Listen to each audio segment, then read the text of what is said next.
This session then we're going to have a look at charting. There's actually 10 different types of things that I want to show you with charts.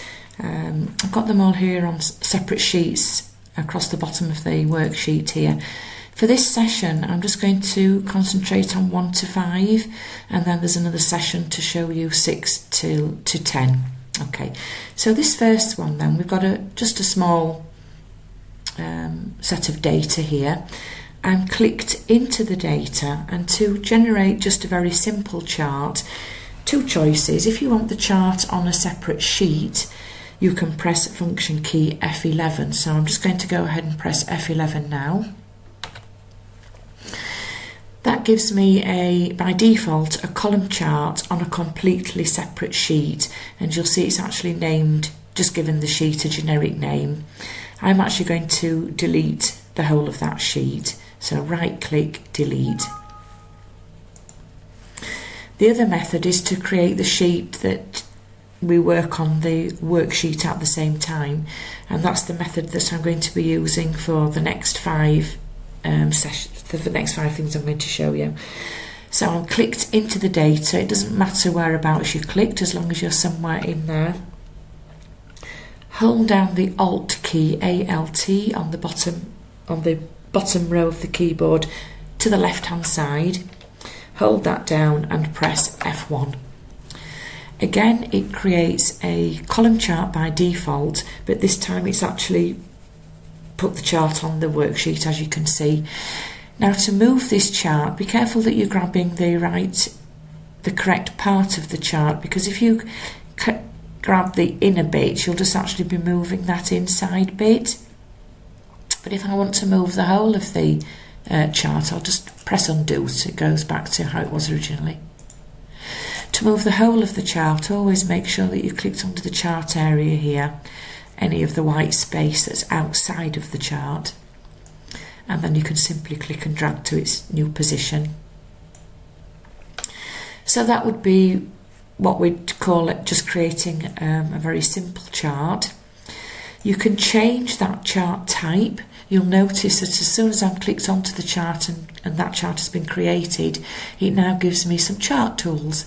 If I actually click away from the chart, I'm just back to the normal home tab. As soon as I click onto the chart, we've got the chart tools, and I've got design and format. So just to show you quickly how to change the chart type, it's on the design tab, and then you have change chart type over here. And then you've got various chart types that you can choose, and it's just a case of clicking on the one that you want to do and choosing that particular one.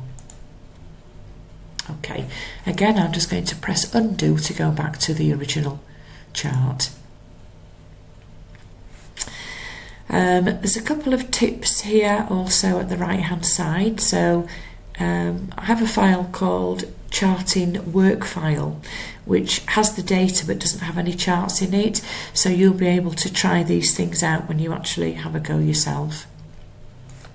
Okay, so that's the first thing then. So it's just a case of clicking into the data and pressing Alt F1. Number 2 then. Sometimes you need to create a chart that doesn't have all of the data in it. So I'm going to create a chart that will just show me the amount used. So it'll miss out the amount required. I'm going to click and drag with the mouse, B11 through to B15. I'm now holding Control down, which is at the very bottom left of the keyboard, CTRL. Hold that down and click and drag on amount used. When you're actually using this method, I'm just going to click away.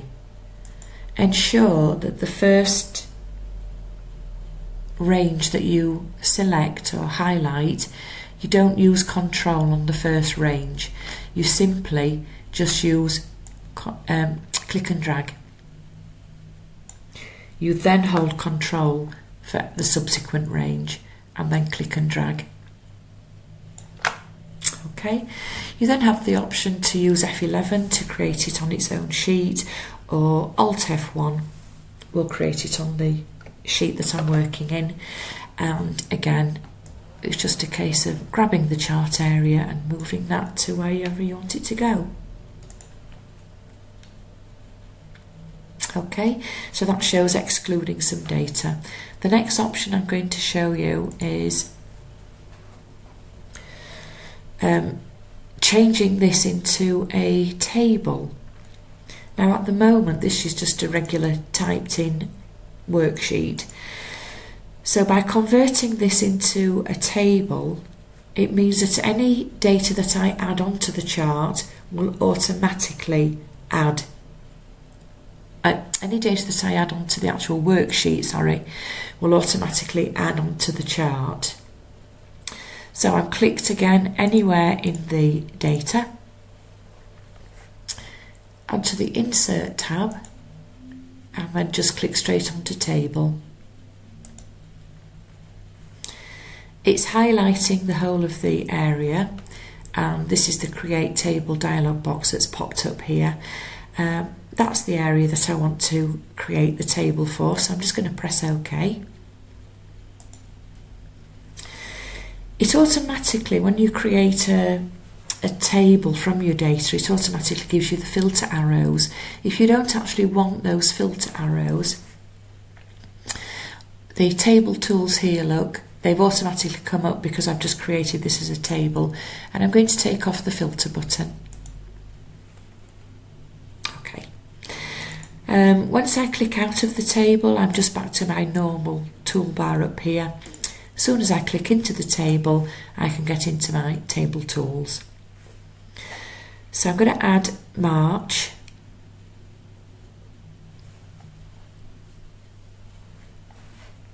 Well, what I need to do first of all is actually create the chart. That would be helpful, so I've forgotten to do that. Alt F1 to create the chart, and I'll just actually move that again into a different area, just a little bit further down, just so you can see the instructions here. A little bit further across because I'm going to put March in. This is what I want to show you, that by having created this as a table, any data that you add onto the data will automatically update the chart. So Jan, Feb, and I'm going to put for March in there. Automatically inserted that as part of the table. It's done the formatting. Again, if you don't want the filtering, we can go to the table tools, click the filter to put them on, and then click it and it will take them off all of the columns. So I'll just put some figures in. As yet it hasn't added that onto the chart. I'm just going to scroll that down very slightly so you can see what's happening here. It's added the heading because the heading, I've just typed that in, but obviously there's no figures added on yet. So I'll just put some figures in here.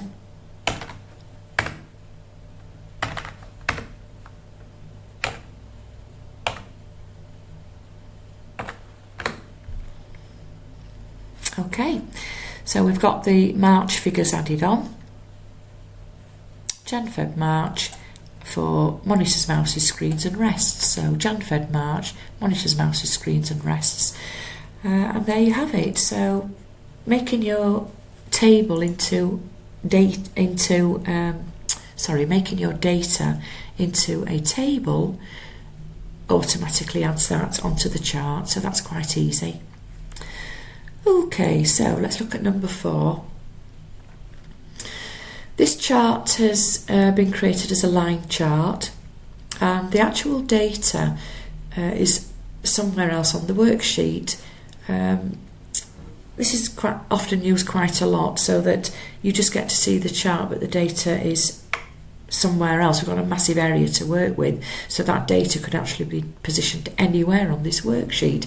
So if you want to see where the data is, I'm firstly going to click onto the chart,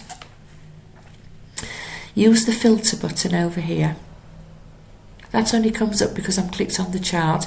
If I click away from the chart, everything disappears. So click onto the chart, onto the filter button here, and select data. That's the quick way for me to find out where the data is actually situated. And just scrolled, lost that. Come back. There it is. So that's the data there, down at row 99.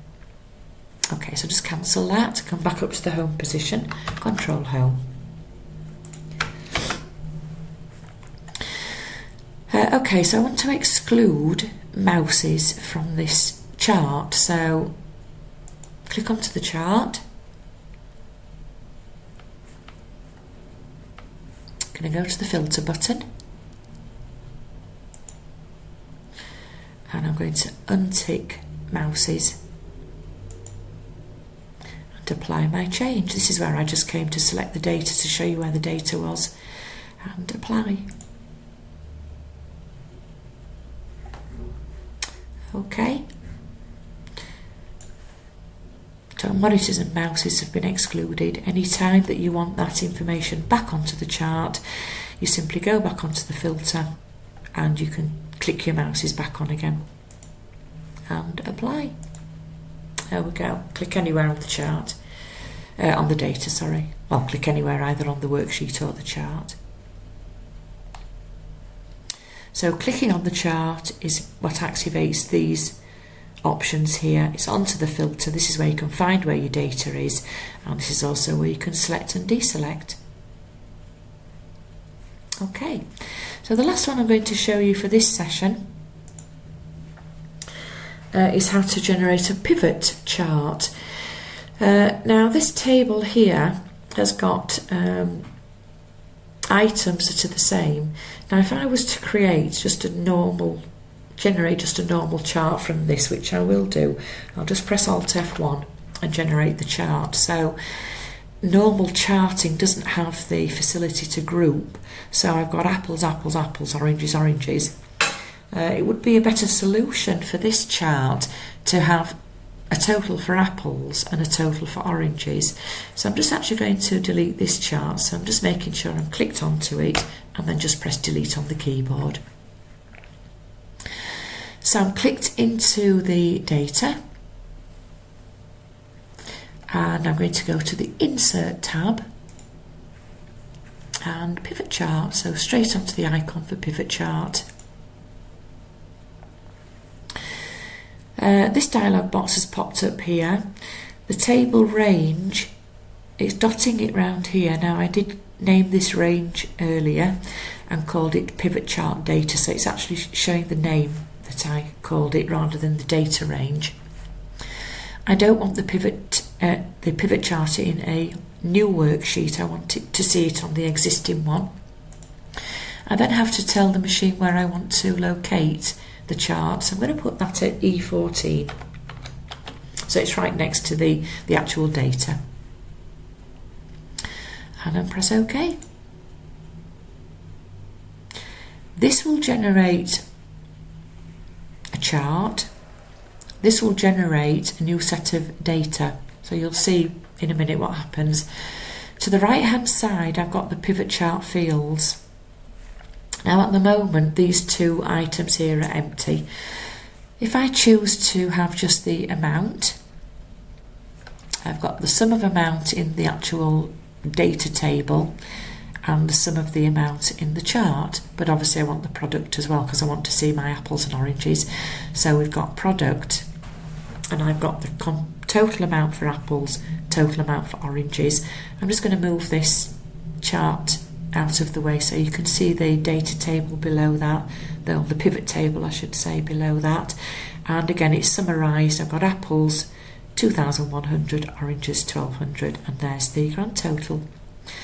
So again, if I take off the product, you just end up with the actual total. Put the product on and it gives you a breakdown of the totals. And I'll just click anywhere in the data, in the worksheet, and there we have it. So this concludes the first session for charting. Please look out for session 2 and I'm going to show you the other options that are available. Okay, thank you.